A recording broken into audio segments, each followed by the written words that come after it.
used to cooking the books with Passport. I'm more used to cooking the books than I am. I'm more used to cooking the books. Oh, cooking the books. That's on standby right now. Okay, I think we can just start it, and I think we'll just start piping down to the nursery. Okay. And then the other thing I need is for that to be off-centered and exactly the way you want it. I'm not tall. Oh, you're live. I'm Okay. live. What I'll do is get up there and move things around until you tell me what we need. I think a little more. That's good right here. Okay. I think that shows everything. Well, I'm gonna move this because look. Oh, yeah. That's still good. That's still a clear shot of. Want me to center it a little? Well, I don't know, because we have music today, so it might be nice to include them in the shot. Well, I'd like to be included. How about that? Yeah, absolutely. That's perfect. Now, figure out how to turn this on. I think it's already turned on and everything. We're good. Well, the monitor's live on it. It says standby. Oh, okay. Press record. You don't want to record half an hour of nothing, right? It has to record to pipe in order to get down to the nursery, so we just press record.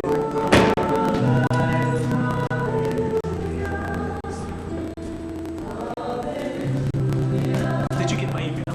I did. Okay. I noted, and I will put that on the agenda. If you can. I was thinking it was this next week, but I'm waiting. No, I like having the agenda done early, though. It's nice. No, I really thought it was going to be Wednesday when I wrote that. It works.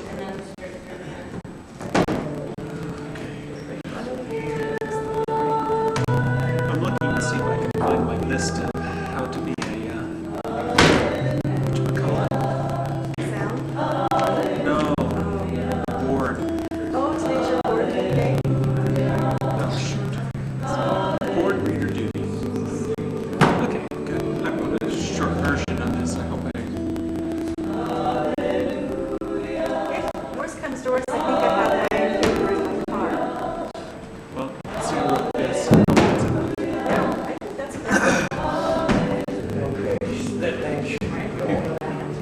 Let me just touch it with all the baskets. People help with offering. Yeah. Get another board member to help me count the money. Prepare the chapel. Make sure the hymnals are out for people as much as possible. That's before service. Yeah, before the service. During the service, introduction, welcoming words. Collecting the offering. Taking a head count. Yeah. I forgot. Yeah, I got it right. After music, walk from the house. Yeah, good. Okay, good. Service, count the money. Does that sound like everything you need? That's everything, yeah. And then I usually stay around and kind of close up. Unless there are groups going, then I don't. That's good.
doing the technology.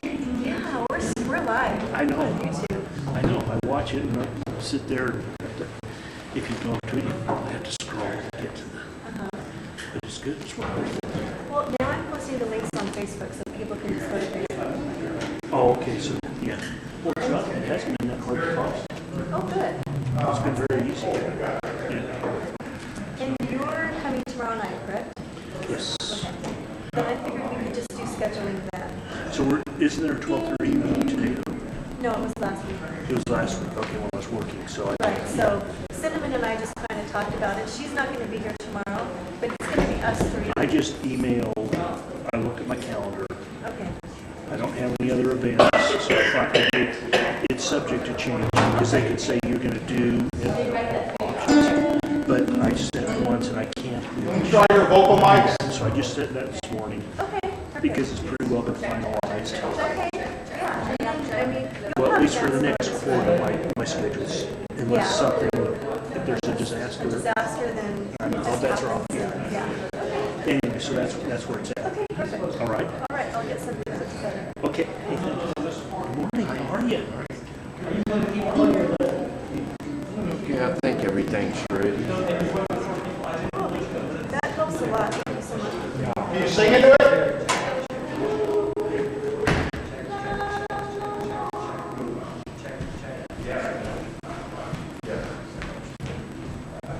Sorry, I thought that we had turned on.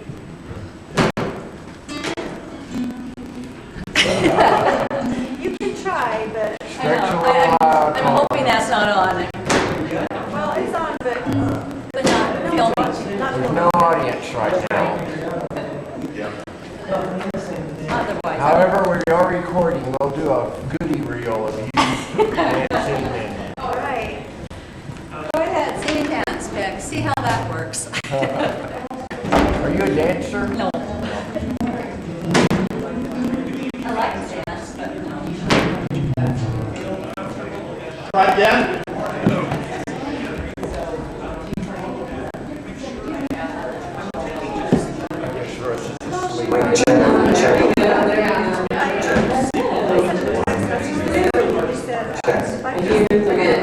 Okay, one at a time. You need to know what you're doing. Check, 1, 2, 3. Go down Mic the check. registry. I can switch it back. Check.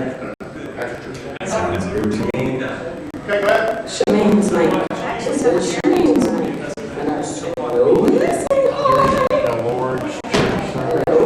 Yes. Okay. Hello, hello. You're gonna burn forever. Turn it to stay here. Oh, no. Doesn't have to be. All right. I'm just going to make sure. Do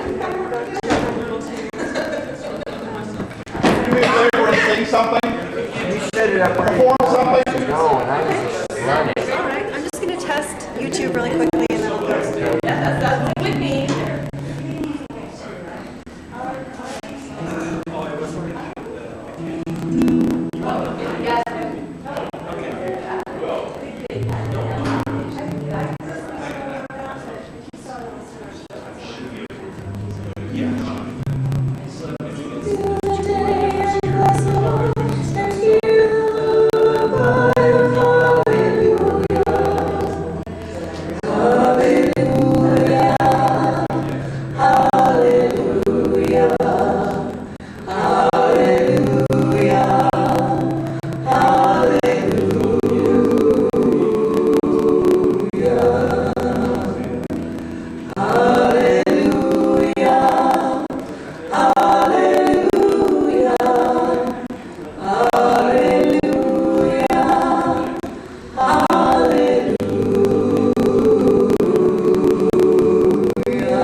Sounds great.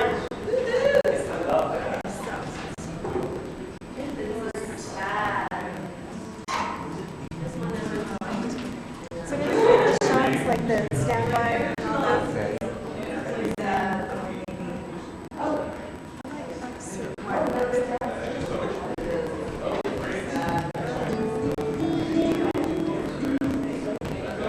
I could run down in the nursery and see if it works. Yeah, we can do that. Think people are even down there Well, the nursery's unlocked, so usually people aren't down there.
Finally, please note the announcements in the order of service with many ways to be engaged in this vibrant community.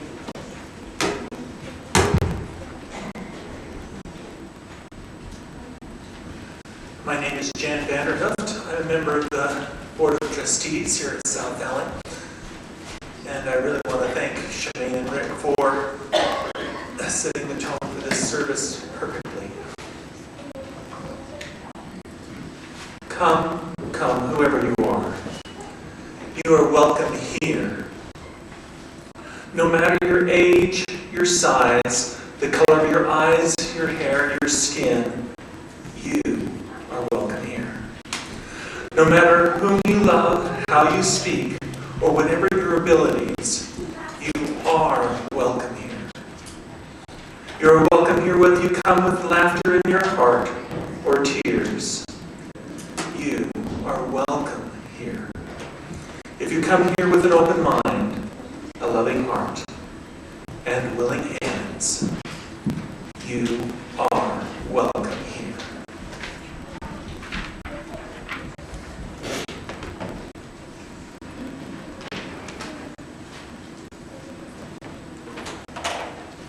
For our opening words, you have golden treasure buried beneath your feet and walk over it again and again, yet never find it because you don't realize it is there. Just so, all beings live every moment in the city of the divine, yet never find the divine, because it is hidden in a veil of illusion.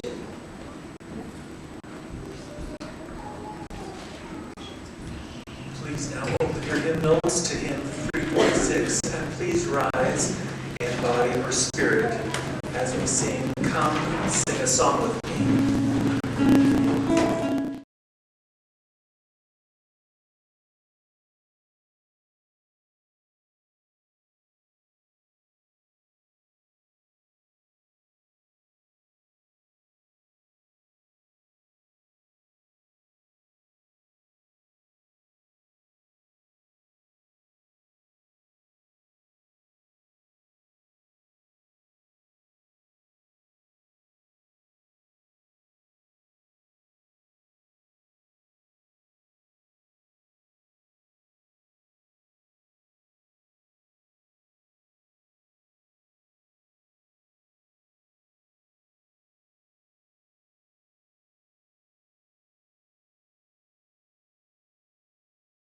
I'd like to invite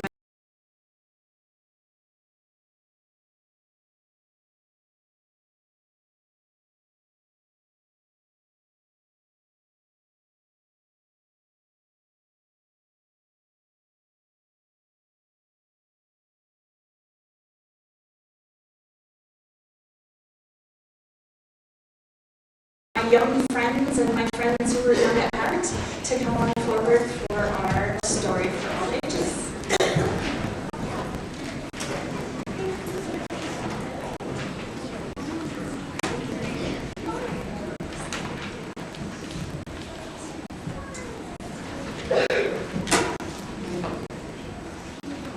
Well, my first question is, do any of you recognize this book? Anybody? Raise your hand. Okay, so, there you go. Anybody out there recognize this book? You might be thinking, why is Liz reading the same book? She just read that book 2 weeks ago. Guess what? I learned something awesome. So, today, I'm going to tell you a little bit about this book, but the best part will be the rest of the story. And if you laughed or chuckled at all of that, you are old. All Harvey, you gotta love it. Okay, so this great story is about a girl named Beatrice who grew up in Uganda, and she really wanted to go to school. It was her goal in life to get to go to school, but her family did not have enough money. It cost $20 a semester to go to school, and that was something that they just could not afford. They had 6 children, and they didn't have that kind of money. And then some nice people in the United States donated money to an organization called Heifer International, and they gave Beatrice Beatrice's family a goat. Now, how do you think that goat could help Beatrice go to school? Maybe somebody who wasn't here 2 weeks ago heard the story. Anybody? Very good. Jared answered it. He didn't wait for me to call him, but he answered it correctly, which was they stole the milk from the goat. And so Beatrice got to go to school. And that was this story about Beatrice's goat, that she got to go to school in Uganda. She started first grade when she was 9 years old in Uganda. So when I read this story 2 weeks ago, right after the service, I had some folks come down to me in the social hall, and they were so excited that I had read this story. The reason that they were so excited that I had read this story is because they were visiting here from Little Rock, Arkansas. And in Little Rock, Arkansas, they have the headquarters for Heifer International. And they had met Beatrice. Beatrice had grown up. She had done so well in school in Uganda that her friends and her family and Heifer International helped her come to the United States to go to high school. And she had already finished high school in Uganda, but she came here and went to a prep school for a couple of years, and then she got to go to college here in the United States. And then she finished her 4 years of college, and then she moved to Little Rock and went to the University of Arkansas there and got her master's degree. And guess what she does now? She works for Heifer International. Isn't that cool? And so this little girl in this book who got to go to school, now she helps other little kids get goats and chickens and bees so that they can go to school too. So that's the rest of that story. And the extra rest of that story is that today we are having a brunch downstairs. You didn't have to bring anything because it's not potluck. There's an awesome team of volunteers downstairs who made brunch. And this brunch is by donation. You donate to the brunch, and that money is going to go to Heifer International so that we can be some of those people who help children in other places go to school. Don't you think that's cool? I'm excited. Awesome. And now we're going, my young friends and I are going to head downstairs for Sunday school.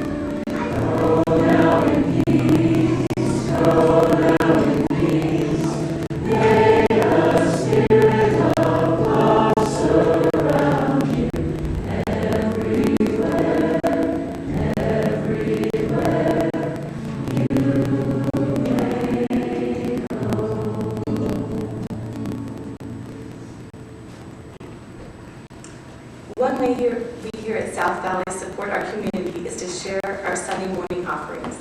Today we will share our offerings with Sister Song.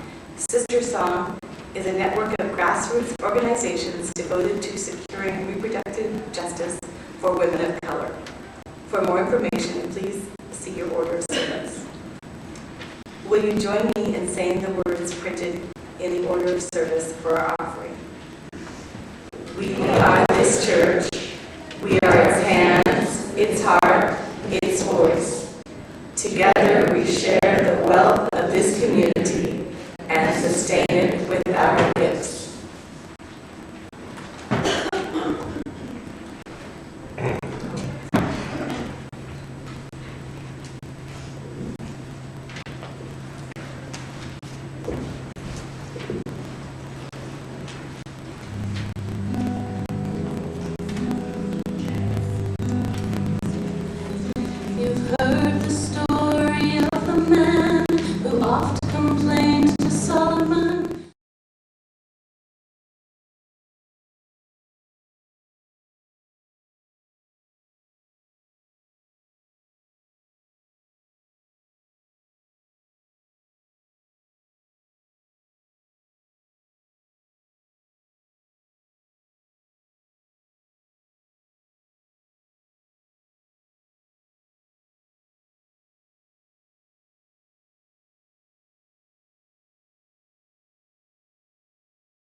is what I've been doing.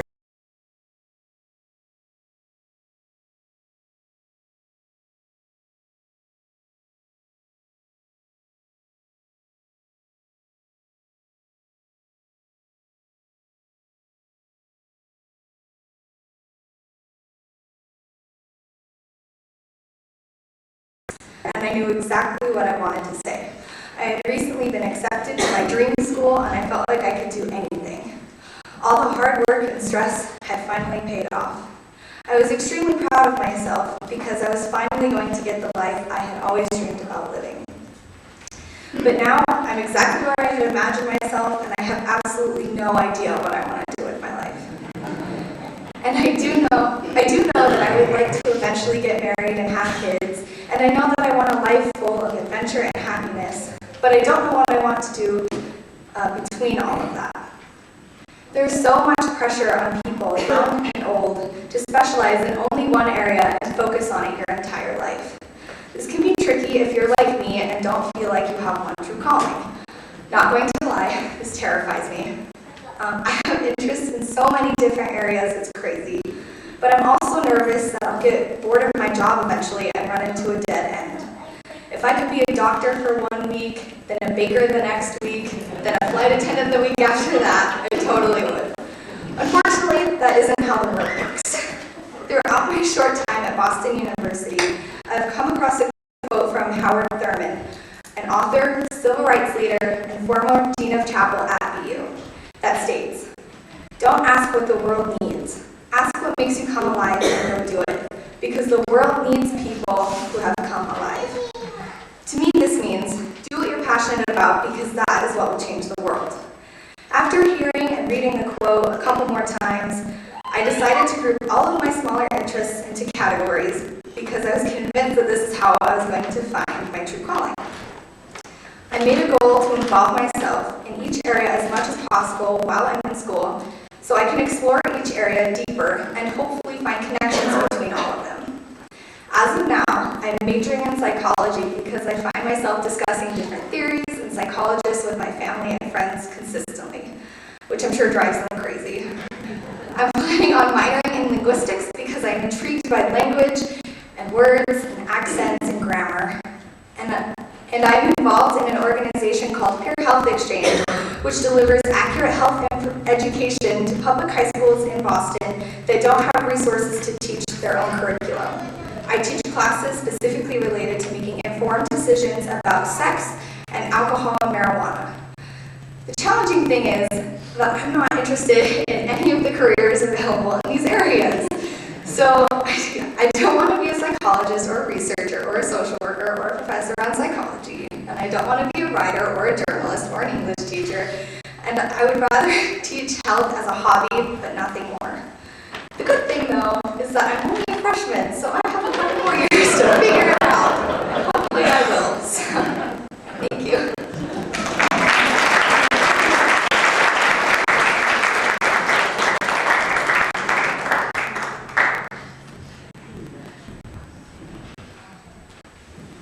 Good morning. My name is Cody. Cody, hi. I have somehow managed to live 40 wild and crazy years. Let me tell you about it. At the age of 2, I stole my first car. Imagine it with me, careening down the hill, my hair blowing in the wind. The car stopped just before I got to the freeway traffic. We were in Northern California at the time. And at 8, I thought a case of leaky appendix would be fun. And I ended up missing the last week of 3rd grade, which is the only week that a kid wants to attend. At 15, I got a new skateboard. Who's been there? Woo! And I thought this crazy, ridiculous hill would be perfect for my skateboard. And my skateboard wasn't that good. And I got the speed wobbles and knocked myself down. First confirmed concussion. That was a lot of fun. Anyway, I won't lament you with my tears and crying as my grandpa scrubbed the rocks out of my knees. He didn't have much compassion about things, so he just the age of 20, I packed up and moved cross country because I really have a hard time saying no. At 30, I ignored the voices in my head that were telling me to run, and I managed to actually meet my future wife. And then at the age of 40, I decided that being a dad would be fun and easy. I am currently ignoring the voices in my head that are telling me to run. I don't have the energy really for it anymore. So. Over the course of years, perspectives change. 40 is that time where I'm worrying more about my parents than they're worrying about me. Which is alright, I guess. Finally, my mom doesn't call me every day. Just every other day, really. I've started being confused by remote controls. Last year, I was really good at it. This year, I don't know. My 17-month-old daughter is showing me how to use it now. So, grunting when you get up is mandatory. I don't get what the kids are wearing these days. Officially, I don't get it.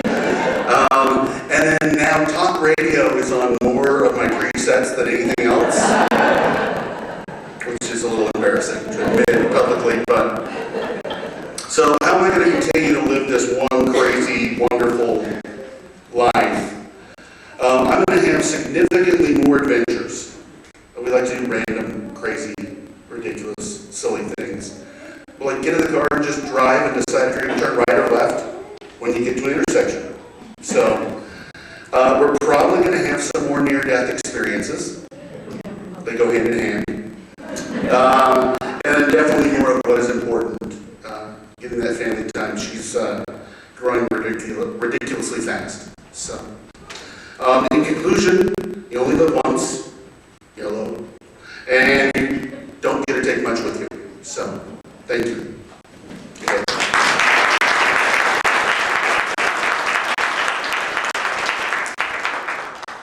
All right, if I could have everyone open their hymnals to reading number 611, and it's a responsive reading, and so I will read the bold, and you will read the italics.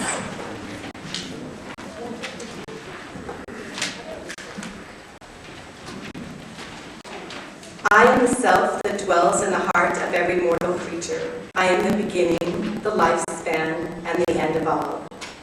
I am the radiant sun among the light givers. I am the mind. I am consciousness in the living. I am death that snatches all. I also am the source of all that shall be born. I am time without end. I am the sustainer. My face is everywhere. I am the beginning, the middle, and the end in creation. I am the knowledge of things spiritual. I am glory, prosperity, beautiful speech, memory, intelligence, steadfastness, and forgiveness. I am the divine seed of all lives. In this world, nothing animate or inanimate exists without me.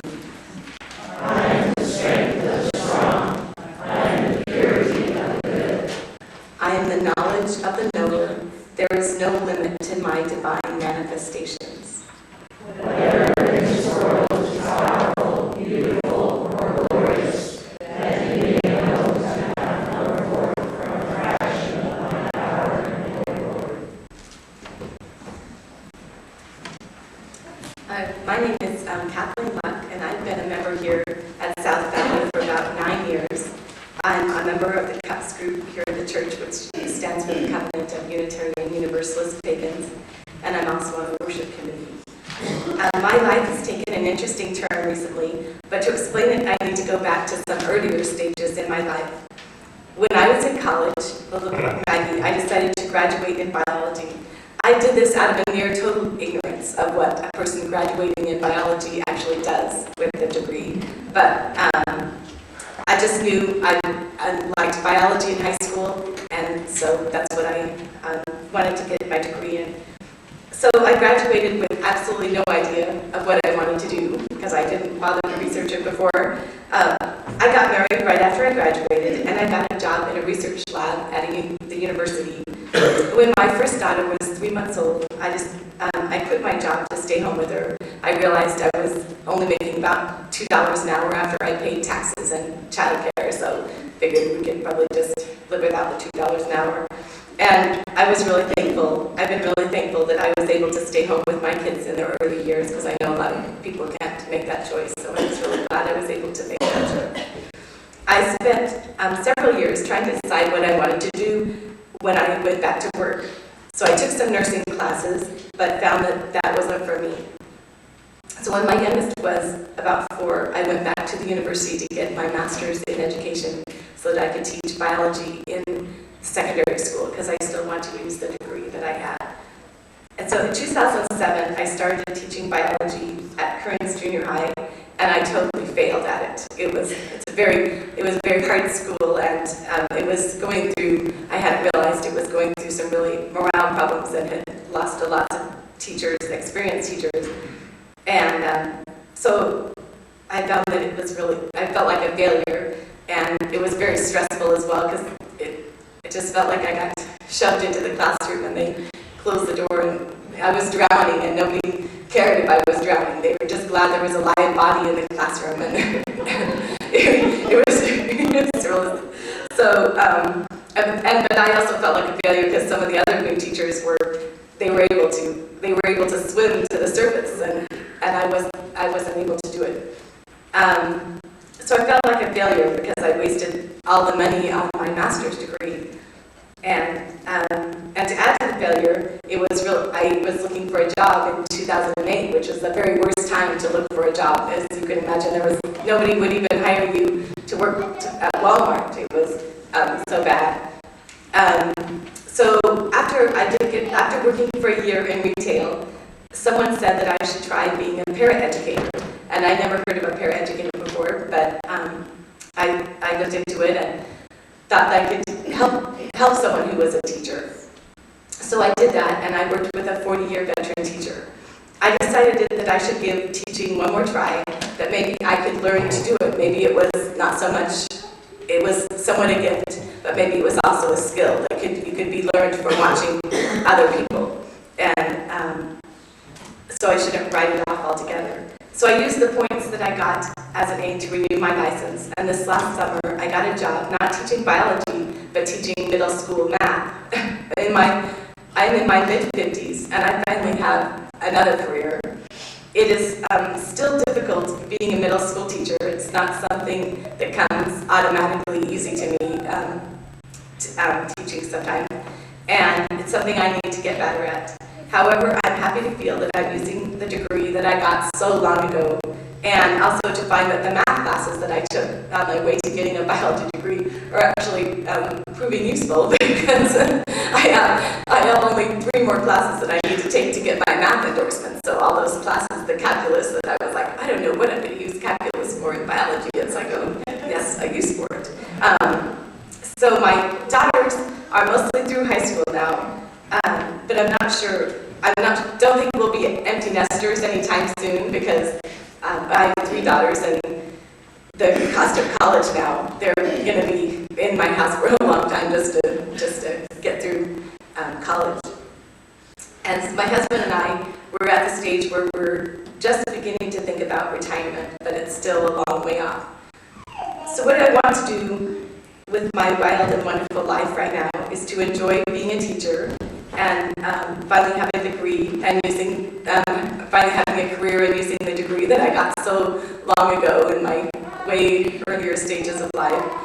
And I want to enjoy the last years of being a mom to a school-aged child, and now I have to adapt to being a mom to adult women, which is going to be another transition. And I want to make plans for the time that Jeff and I have left together. And so this has been a wild and wonderful life so far. And it's amazing how the things that you thought wouldn't work out have kind of come together and worked out in the long run. And I've learned to like the person that I am now, and to enjoy this person that I get to travel on this journey with.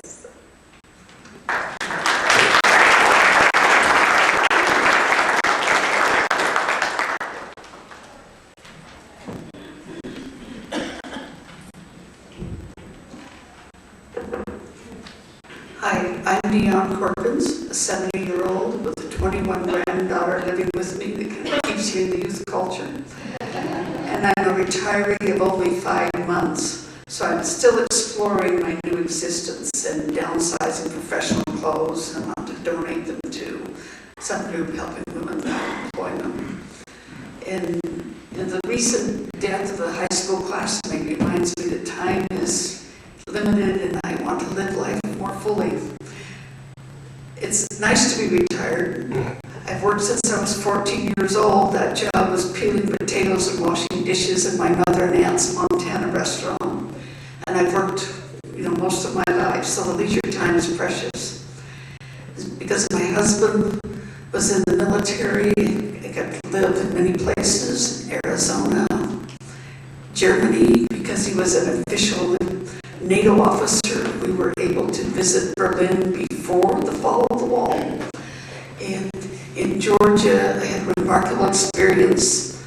In '78, you didn't realize that integration still wasn't complete. And I taught in a school with Department of Justice running up and down the hallways, making sure we're really truly integrated. And I taught with women who marched on the road to Selma. That was worth a few anthropology and social history credits just to be there. So what am I going to do with my life now? Well, I'm doing some practical things. I'm planning some home improvements so I can age in place, improve the stairway. We do guardrails in the bathroom.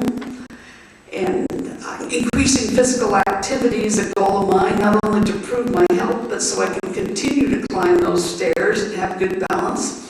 So last week, I took my first lesson in playing pickleball. It's a game a little like ping pong with a slightly bigger paddle and a little like tennis with a smaller court. So imagine you've shrunk to a miniature size pre-kindergarten and you're standing on top of a ping pong table. And it's with wiffle balls. So playing was surprisingly fun and got me moving. So enjoying my new leisure time excites me. In July, I will take a cruise to my ancestral homes. I'm going to Sweden and up the Baltic countries, Finland, St. Petersburg, Russia, and then to Denmark. So I'm looking forward to that. Learning new skills and acquiring new ideas is important to me, to broaden my view. So I signed up for 2 classes with lifelong learning at the University of Utah. The first class is a pulse of Utah politics, and we'll meet every Tuesday while the legislature is in session with 2 former legislators, Democrat and Republican, who will identify issues and help us track bills. And the second class is Introduction to Digital Photography. I want to be able to understand my camera. Currently, it is outsmarting me. We have a dysfunctional relationship. So, growing to be a better human is important to me, and I want to enrich my life and express more gratitude to especially to those in my family, and take small steps and learn more about social justice. These words of Maya Angelou touch me. Do the best you can until you know better. Then when you know better, do better. Okay.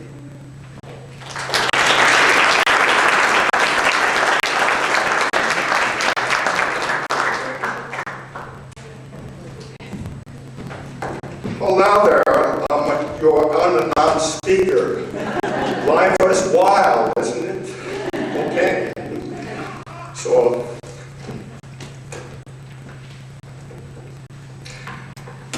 you have heard the song Born to be Wild?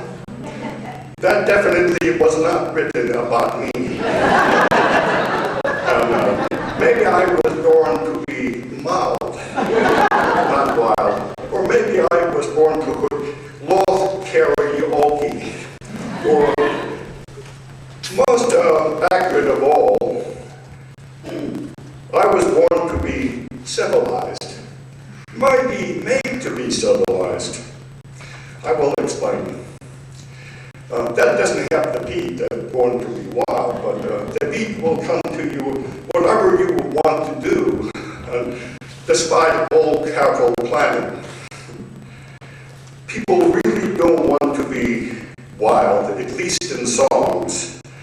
None of us likes to be stifled, and from time to time we just have to break out of soundbox occasionally. As much as you try to avoid wildness, it will come unbidden. Life does not follow our desires. If it really was a box of chocolates, it would be outlawed by the FDA. So I could give many examples from the different stages of my life, but there's no time for that. The person who brought wildness in my life and abundance was definitely my father. He had many virtues. He was big, bold, and fun-loving, full of humor. He loved to play cards or board games, and his remarkable memory and imagination made him an excellent player. He had a generous heart, really hugged and kissed, and he worked hard. So what's not to like? On the shadow side, Dad was a very impulsive person. Lack of impulse control makes us uncivilized. He could get quite excitable and would terrify us by getting suddenly angry. Once he got an idea in his head, it took heaven and earth and hell together to get it out. We all revolved around trying to understand him and channel his energy. He had utter confidence in his strength and physical abilities, which were great. I saw him pick up a man 6'4" and weighing 206 pounds, lifted him over his head, and spun him around like a top, like the old 1950s wrestlers used to do, and then gently set him down like a baby. So you can imagine, perhaps, a little bit of what it was like to live with a man like that.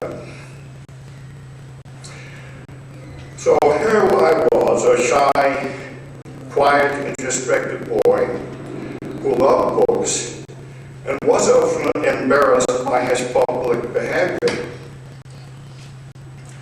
Here's one example.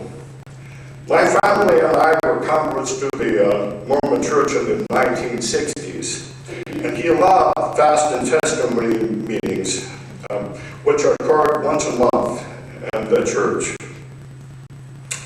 One such Sunday, he got to the pulpit and looked to the ceiling and proclaimed, "I see Jesus and the angels descending." Both Mom and I slumped as low as possible in our chairs, terrified that he would call upon us to come up and see the angels. We never knew what he might do. He always liked to make a splash. He wanted to be impressive, but I was embarrassed, not impressed. I grew up rejecting this role model. I eagerly longed for a more normal, less stressful father, less adventurous. Even while I resisted him, I still loved him deeply, but I hated display. I resolved that I would not be like him, and that reactivity formed my character for years. I married and moved to Utah, fast forward in my life. In 1990, I was divorced after a long marriage, and 3 daughters chose to stay with me. Through this tumultuous time, my dad became painfully alienated from me. I met Cynthia in 1993. So the time passed. In 2000, My father got involved in a serious car accident with concussion and multiple injuries. He was on the hospital until his coverage expired. He could not live alone again. So I moved him to Utah, and he came eventually to live in our home. That created quite a lot of stress and extra work for both Cynthia and me. At first he was still strong. When he greeted me from the airport, when he came here, he lifted me off the ground. Still. Anyway, he became, over the years, he became more feeble. And always his needs became more insistent. Caring for him became physically grueling for me. With his loss of bodily functions, I worried about what might happen to him. But if it was the worst of times for me, it was also the best of times. He loved being in our home. Every night when I would come home, he was overjoyed to see me, and I could see it in his face. He never lost his sense of humor, and he rarely complained. He always was grateful. At last, we had left our family dynamics behind. He was not impressive, and I was not embarrassed, even in public, when he had trouble eating. There was no longer any pretense between us, just love. I realized that he was proud of me, and always wanted me to be proud of him. He just didn't express it in a way that appealed to me at the time. When he passed, I had the sense of a cycle completed. In this final week, I was indeed proud of him, and I told him so. He was courageous to the end, a good role model, indeed. This new awareness has changed me, and will continue to change me. We never know what will happen in the end. You may have to make different decisions than I did. Sometimes fate, persistent special efforts do produce understanding. Courage is essential to go beyond all patterns, and humor smooths the way. A life crisis causes our preconceptions to crumble. When we are wounded to know, our old wounds may be healed as we become more compassionate and understanding. Love will triumph, and I'm convinced that's true hereafter. My experiences convince me of that. This is one thing in my wild and precious life that I will always be grateful for. Thank you.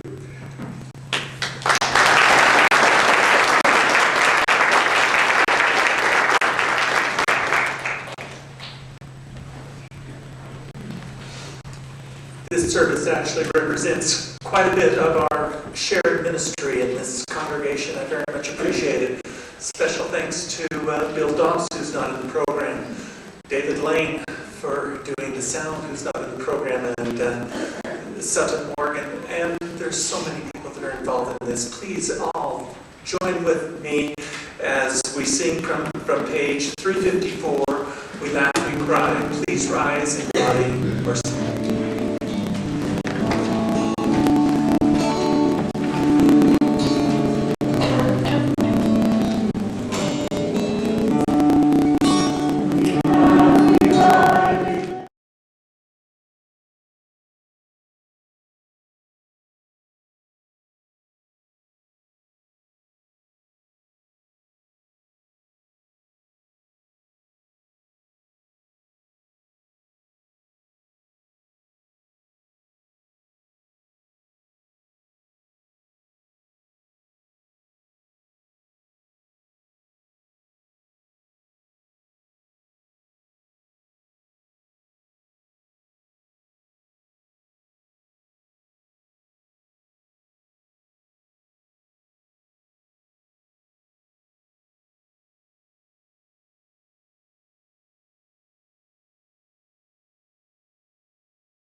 Just when I think I can't, something inside me says I can. Just when I think I know all about love, there's more and more. Just when I think my heart is full, it never ceases to expand. Just when I think I've arrived, that my journey's near its end, something inside me says no, there's more. Think again. My heart is open, my mind is free.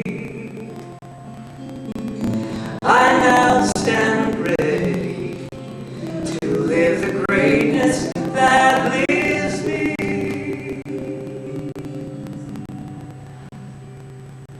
Just when I think I know all that I have, there's more. Just when I think my life is full, another gift is mine to hold. Just when I think I know all that I am, there's more and more. Just when I think I know myself, another mystery unfolds. Just when I think I've arrived, that my journey's near its end, something inside me says no, there's more. Think again. My heart is open, my mind is free. I now stand ready